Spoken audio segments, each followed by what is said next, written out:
I'm going to show you something here real quick. I cut myself, so if you have a problem with blood or anything, quick look away. So anyway, I was out this morning and I cut myself, which happens with me quite a bit because I get doing a lot of things. I don't even remember how I did it. But anyway, look down, I got a little blood coming, so I'm going to grab, let me see, grab a better plant here. Here we go. Here's a bunch of them, so it's easier for you guys to see. This is common plantain. There's also English plantain. Both of them have the same medicinal qualities.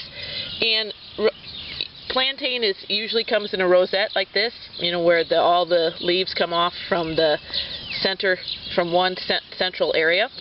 And one of the best ways to do it is when you pick a plantain, you usually have at least, can we see that? At least one string. I guess keep my hand out of there, but there's one string in it. So plantain shrinks the tissue, and so you can do one of two things: crush it up really well, but I do it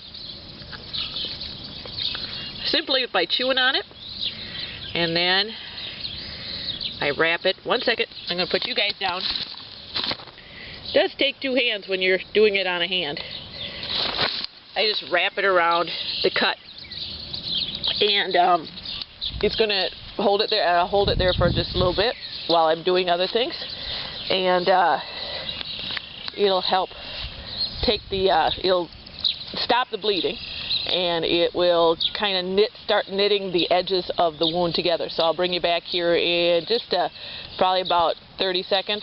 The only reason I'm switching you off is because my camera, my little red light that says battery is blinking. And please ignore the dirty fingernails. I have been out working in the garden. So anyway, back in a second to check out my cabbage. I'm just starting. This is what I cut myself doing, but I'm just starting to put my cabbage in.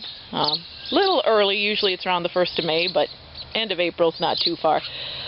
Anyway, so we'll take our little bandage off, and this is about maybe, I don't even know that it's 30 seconds later, and you can see that the sides of the wound, it's definitely stopped bleeding, and the sides of the wound has started knitting together. If you got a piece of string, you could tie a few of these leaves around there to keep the dirt out, and it will help keep the dirt out anyway.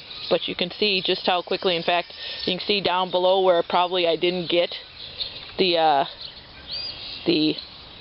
plantain because I just wrapped it around, so where one of the little hollows is of my finger, that's still open a little bit, but here on the side where I really had it pressed up against there, then that is already starting to knit together, and the bleeding has definitely stopped. So plantain, nature's band-aid. While you're out and about, you can just grab one and wrap it around your finger. Just had to show you. That's plantain. Well, let's take you back out to go through all the garden here. This is where the corn's going to go eventually. We have these beautiful spring days, and then tonight it's supposed to snow again. So you start wanting to get out and get things done. And then it's like, no, it's going to snow. But anyway, that's plantain, and this is just common plantain. There's English plantain, which is much thinner, and it'll have, these guys will eventually put off a seed stalk. That'll be a stalk just covered with seeds. With the English plantain, it'll be a stalk, and just at the top of it will have seeds. But anyway, plantain, nature's band-aid.